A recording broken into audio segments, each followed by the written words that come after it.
Hello guys, आप देख रहे हैं स्वास्थ्य बायोलॉजी क्लासेस और मैं हूं अमरजीत। और आज आप मेरे साथ जिस टॉपिक के बारे में स्टडी करने वाले हैं उस टॉपिक का नाम है डाइजेशन इन ह्यूमन, यानी मानव में पाचन। जी हाँ, डाइजेशन इन ह्यूमन, मानव में पाचन। ठीक है, तो डाइजेशन की कुछ प्रोसेस के बारे में मैंने अपने पिछले वीडियो में आपको बताया था कि डाइजेशन क्या है, मानव में डाइजेस्टिव सिस्टम का फॉर्मेशन कैसे होता है, और मानव का जो डाइजेस्टिव सिस्टम है वह किन किन अंगों से मिलकर के बना होता है। इसकी बहुत सारी विस्तृत जानकारी मैंने अपने पिछले वीडियो के माध्यम से आपको बताया था। और उस वीडियो के माध्यम से हम लोग जहाँ तक पहुँचे थे कि हमने डाइजेशन इन बक्कल कैविटी को पूरी तरह से पढ़ लिया था कि मानव में जो बक्कल कैविटी पाई जाती है उसमें किस भोजन का पाचन होता है, किन किन अंगों की सहायता से होता है, कितने परसेंट भोजन का डाइजेशन होता है, किस भोजन का डाइजेशन होता है। इसकी बहुत सारी जानकारियाँ हमने अपने पिछले वीडियो के माध्यम से बताया था आपको।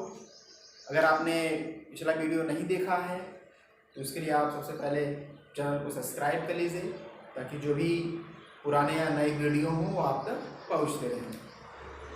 तो आज हम स्पेशली इस टॉपिक में जो जानने वाले हैं वह है डाइजेशन इन स्टमक, यानी आमाशय में पाचन कैसे किया जाता है। इसके पहले हमने डाइजेशन इन बक्कल कैविटी पढ़ा था।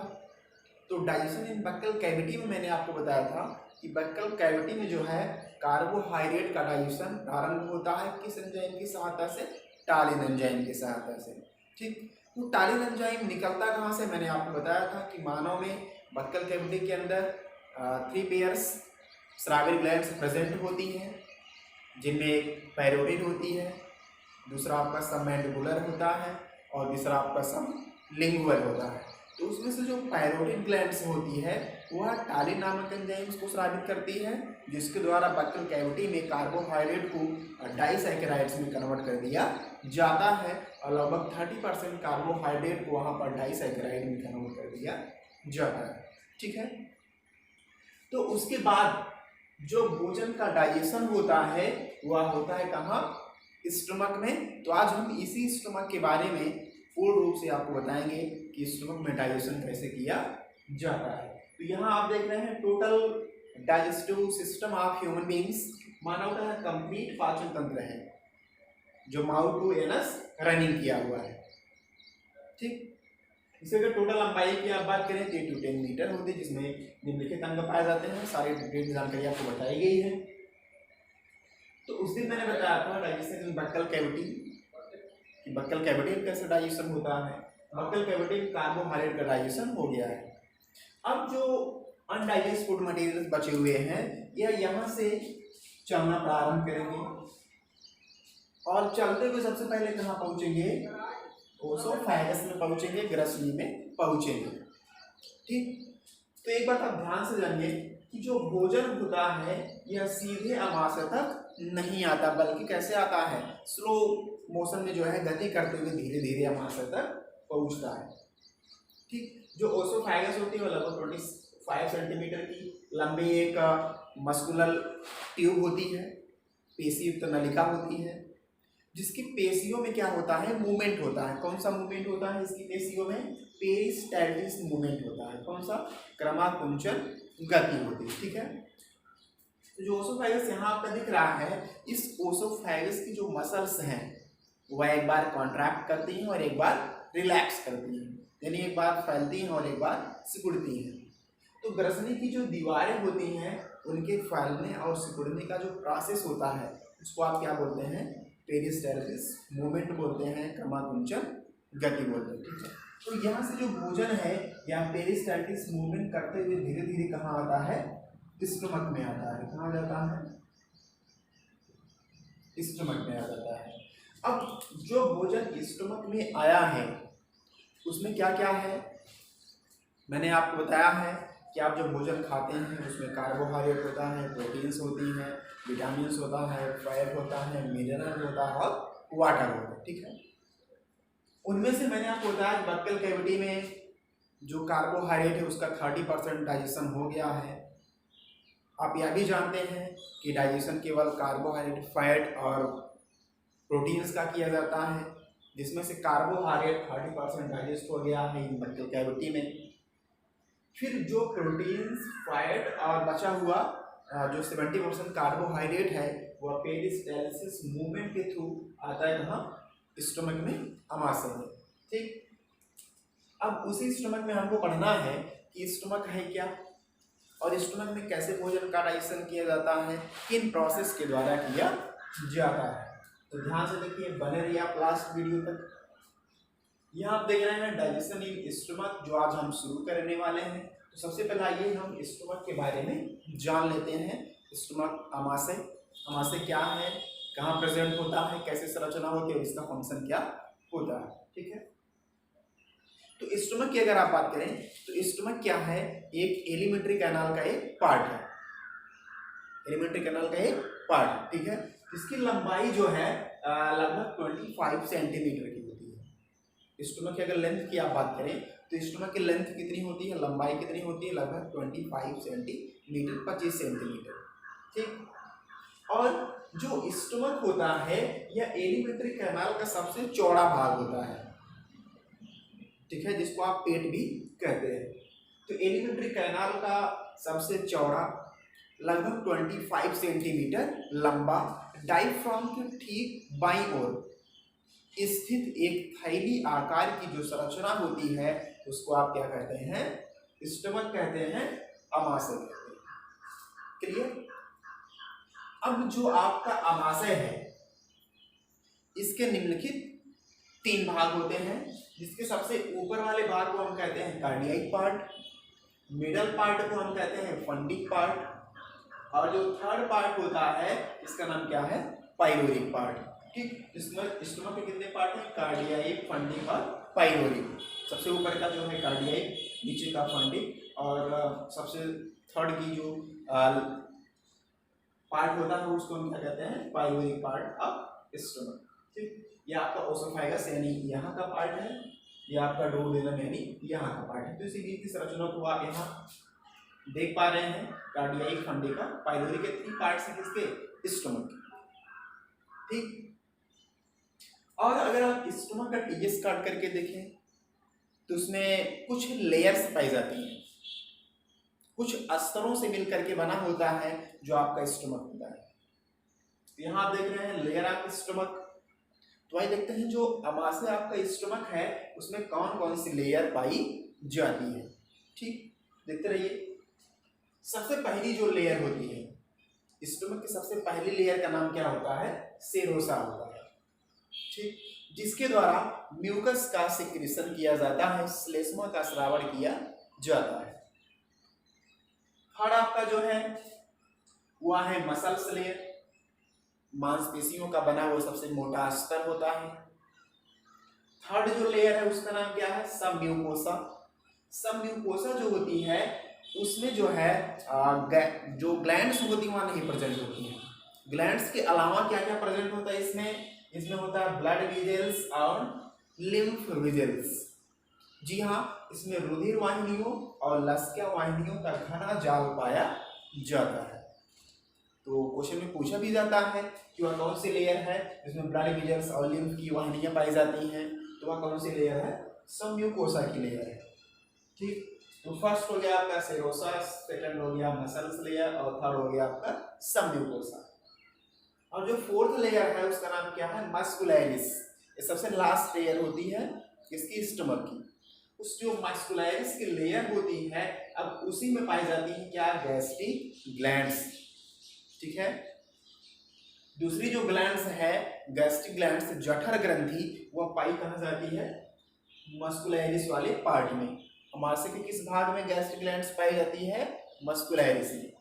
ठीक, अब जो गैस्ट्रिक ग्लैंड्स हैं उसमें 1 2 3 4 5 जो मस्कुलैरिस ग्लैंड्स, जो मस्कुलैरिस लेयर है और मस्कुलैरिस लेयर्स के अंदर जो गैस्ट्रिक ग्लैंड्स हैं, गैस्ट्रिक ग्लैंड्स में क्या होता है, ये आपके 5 प्रकार की स्रावी कोशिकाएं पाई जाती हैं। कितनी कोशिकाएं पाई जाती हैं? 5 प्रकार की स्रावी कोशिकाएं कहाँ पाई जाती हैं? Inside the gastric glands. अब इस स्रावी कोशिका का फंक्शन क्या है? जो 5 टाइप की स्रावी कोशिकाएं मस्कुलरिस में उपस्थित गैस्ट्रिक ग्लैंड्स में पाई जाती हैं, उनका कार्य है कुछ ना कुछ स्रावित करना, कुछ ना कुछ बनाना। तो वही देखते हैं एक एक लेयर्स के बारे में, एक एक सेल्स के बारे में, इनका क्या फंक्शन होता है स्टोमक में। तो फर्स्ट जो लेयर होती है, फर्स्ट जो सेल्स होती है गैस्ट्रिक ग्लैंड्स में, उसका नाम है म्यूकस सेल। फर्स्ट सेल का नाम क्या है? म्यूकस सेल, जिसके द्वारा म्यूकस यानी श्लेष्मा का स्रावण किया जाता है कहाँ? अमाशय के अंदर। ठीक। सेकंड जो सेल्स होती है उसका नाम क्या है? आर्जेंटिक और पैराइटल सेल। दूसरी सेल का नाम क्या है? आर्जेंटिक और पैराइटल सेल। इसका फंक्शन क्या है? HCl का स्रावण करना, हाइड्रोक्लोरिक अम्ल का स्रावण करना। अगर आपसे पूछा जाए कि कौन सी अमाशय में कौन सी सेल हाइड्रोक्लोरिक एसिड का सिक्रीशन करती है, तो वह कौन सी सेल है? आर्जेंटिक और पैराइटल सेल। ठीक। इसके बाद जो थर्ड सेल्स होती है गैस्ट्रिक ग्लैंड्स में, उसका नाम है जाइमोजेनिक सेल्स। कौन सी सेल? जाइमोजेनिक सेल्स। जाइमोजेनिक सेल्स का फंक्शन क्या होता है गैस्ट्रिक ग्लैंड्स में? इनका फंक्शन होता है रेनिन और पेप्सिन। कौन सा? रेनिन और पेप्सिन एंजाइम का सिक्रीशन करना। ठीक। इसके पहले जो रेनिन होता है और पेप्सिन होता है, जब इन सेल से स्रावित होता है तो वह होता है आपका प्रोरेनिन और आपका पेप्सिनोजेन में। किस फॉर्म में होता है? प्रोरेनिन और पेप्सिनोजेन। जब यह हाइड्रोक्लोरिक एसिड के संपर्क में आता है तो यह सक्रिय रेनिन और पेप्सिन में कन्वर्ट हो जाता है। तो क्वेश्चन क्या बनता है यहाँ पे? अगर आपसे पूछा जाए कि अमाशय में कौन सी सेल्स है जिसके द्वारा रेनिन एंजाइम या पेप्सिन एंजाइम का सिक्रीशन होता है, तो कौन सी सेल है? जाइमोजेनिक सेल्स। क्लियर? आगे बढ़ते हैं। जो फोर्थ आपकी सेल्स है, इसका फंक्शन, इसका नाम क्या है? आर्जेंटोफिलिक सेल्स। यह चौथी कोशिका होती है गैस्ट्रिक ग्लैंड्स की। इसका फंक्शन अभी तक आपका मालूम नहीं है कि इसका स्पेसिफिक फंक्शन क्या होता है। इसके बाद जो पांचवी सेल्स होती है गैस्ट्रिक ग्लैंड्स में, उसका नाम क्या है? Enteroendocrine cells. क्या नाम है? Enteroendocrine sales. इसका फंक्शन क्या है? गैस्ट्रिन हार्मोन्स का स्रावण करना, जो अमाशय के संकुचन को नियंत्रित करता है। ठीक। कितनी सेल्स हो गई? अब इन सारी सेल्स के द्वारा जो स्राव निकलता है, इन सारे सेल्स के द्वारा जो स्राव अमाशय में निकाला जाता है, उन सबको एक साथ क्या कहते हैं हम?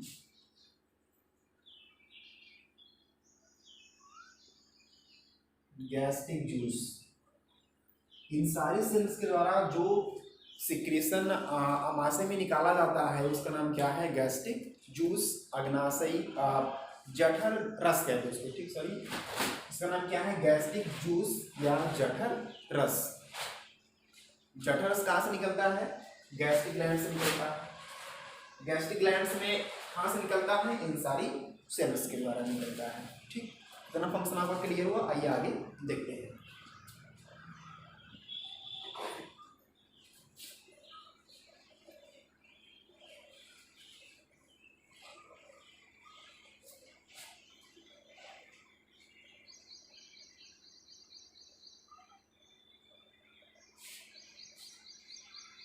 तो मैंने अभी बताया कि गैस्ट्रिक ग्लैंड्स अमाशय में गैस्ट्रिक जूस स्रावित करता है।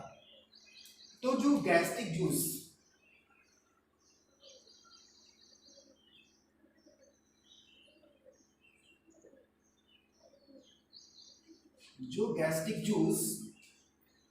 सिक्रेट्स होता है गैस्ट्रिक ग्लैंड से, उसमें होता क्या क्या है? उसमें 3 प्रोडक्ट होते हैं। कौन कौन से 3 प्रोडक्ट होते हैं? इसमें आपका होता है HCl, हाइड्रोक्लोरिक एसिड। सेकंड जो होता है एंजाइम, एंजाइम में क्या क्या होता है, रेनिन, और क्या होता है, पेप्सिन। ठीक, थर्ड जो प्रोडक्ट होता है इसका नाम क्या है, म्यूकस। इसका नाम क्या है, म्यूकस। तो गैस्ट्रिक जूस में क्या क्या होता है, एसीएल होता है, एंजाइम होता है और म्यूकस होता है। ठीक, ये जो एसीएल, एंजाइम और म्यूकस है या किस सेल्स के द्वारा स्रावित होता है अभी आपको मैंने आगे बताया है। तो इन सारे स्राव को मिला दिया जाए तो आपका हो जाएगा गैस्ट्रिक जूस। ठीक, अभी एक एक का फंक्शन हम देखते हैं, क्या फंक्शन होता है इनका। गैस्ट्रिक ग्लैंड्स के द्वारा स्रावित होने वाले जो एसीएल हैं, एंजाइम हैं, म्यूकस हैं, इनका क्या फंक्शन होता है इनसाइड द स्टमक। यहाँ देख रहे हैं एसीएल, हाइड्रोक्लोरिक एसिड। ठीक, तो जो हाइड्रोक्लोरिक एसिड है अभी मैंने आपको बताया कि इसके पहले डाइजेशन कहाँ हुआ है, इनसाइड द बक्कल कैविटी। अब बक्कल कैविटी में जिस फूड का डाइजेशन हुआ है वह किस फॉर्म में है, क्षारीय अवस्था में है। ठीक, अब जो क्षारीय अवस्था में भोजन है वह ओसोफेगस होते हुए कहाँ तक आता है, स्टमक में आता है, अमाशय में आता है। ठीक, इसके बाद क्या होता है, अमाशय में कॉन्ट्रैक्शन होता है, जो भोजन लुगदी के रूप में आ रहा है वह फूट जाता है, फूट करके अमाशय में बिखर जाता है।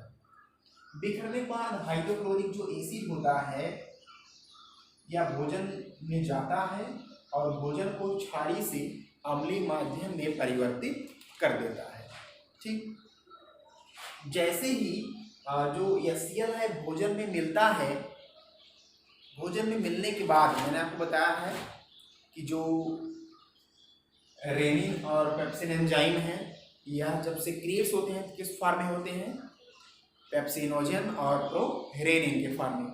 लेकिन जब हाइड्रोक्लोरिक एसिड जा करके भोजन में मिलता है यह क्या होते हैं, जो प्रोरेनिन और पेप्सिनोजन है वह सक्रिय रेनिन और पेप्सिन में परिवर्तित हो जाता है।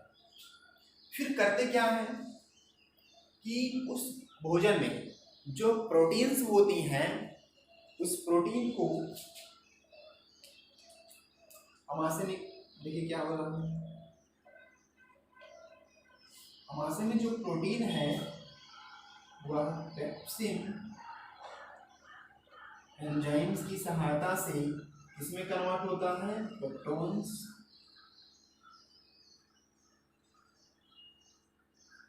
और किसमें, पॉलीपेप्टाइड में।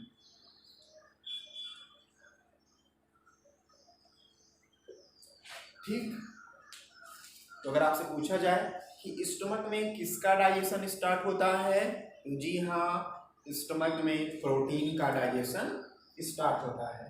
ठीक, स्टमक में प्रोटीन का जो डाइजेशन है वह पेप्सिन एंजाइम्स की सहायता से किया जाता है और जो अमाशय में प्रोटीन्स है वह पेप्टोन्स और पॉलीपेप्टाइड्स में कन्वर्ट हो जाती है। ठीक, तो इस तरह से अगर आपसे पूछा जाए कि अमाशय में पेप्सिन भोजन को किस माध्यम में डाइजेस्ट करता है, वह अम्लीय माध्यम में डाइजेस्ट करता है, क्योंकि उस भोजन में कौन मिला होता है, एसीएल मिला होता है, हाइड्रोक्लोरिक अम्ल मिला होता है। ठीक, सेकेंड आपका जो होता है रेनिन, इसका फंक्शन होता है मिल्क प्रोटीन।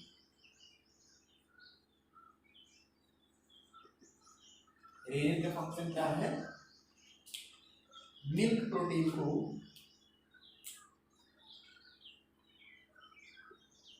रेनिन जो है कैल्शियम आयन की उपस्थिति में जो मिल्क प्रोटीन्स होती हैं इसको कैल्शियम पैरा कैल्सिनेट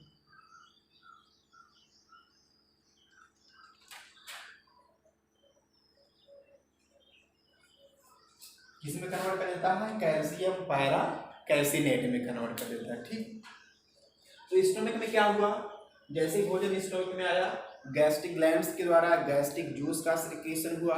गैस्ट्रिक जूस में क्या क्या है, एसीएल है, एंजाइम है, म्यूकस है। एंजाइम में कौन कौन से एंजाइम होते हैं, रेनिन होता है, पेप्सिन होता है। इनका फंक्शन क्या होता है, एसीएल का फंक्शन होता है भोजन को एसिडिक माध्यम में कन्वर्ट करना, एसिडिक मीडियम में कन्वर्ट करना। जब एसिडिक मीडियम में भोजन कन्वर्ट हो जाता है तो जो पेप्सिन है वह नॉर्मल प्रोटीन को पेप्टोन्स और पॉलीपेप्टाइड्स में कन्वर्ट कर देता है। जो रेनिन है वह मिल्क प्रोटीन को कैल्शियम पैरा कैसिनेट में कन्वर्ट कर देता है। ठीक, जो थर्ड फंक्शन बचा हुआ है म्यूकस का, क्योंकि आप जानते हैं जो एसिड्स होते हैं वह मसल्स के लिए हार्मफुल होते हैं। तो उस एसीएल के जो इफेक्ट्स होते हैं उनसे बचाने के लिए जो म्यूकस होता है यह स्टमक के चारों ओर एक लेयरिंग कर देता है, जिसके कारण जो एसीएल का इफेक्ट्स है वह शून्य हो जाता है और हमारे से आपका सुरक्षित बना रहता है। ठीक, तो इस तरह से आपका डाइजेशन इन स्टमक पूर्ण रूप से खत्म हुआ। आगे नेक्स्ट वीडियो में जो आप जानेंगे वो आप जानेंगे डाइजेशन इन डुओडेनम, जहां आप लीवर और पैंक्रियास के फंक्शंस के बारे में भी स्टडी करेंगे। तो इसके लिए आप चैनल में बने रहिए, चैनल को सब्सक्राइब करिए ताकि नेक्स्ट जो वीडियो की नोटिफिकेशंस हैं वह जल्द ही आपको मिलते रहें। ठीक है, सी यू गाइस, बाय बाय।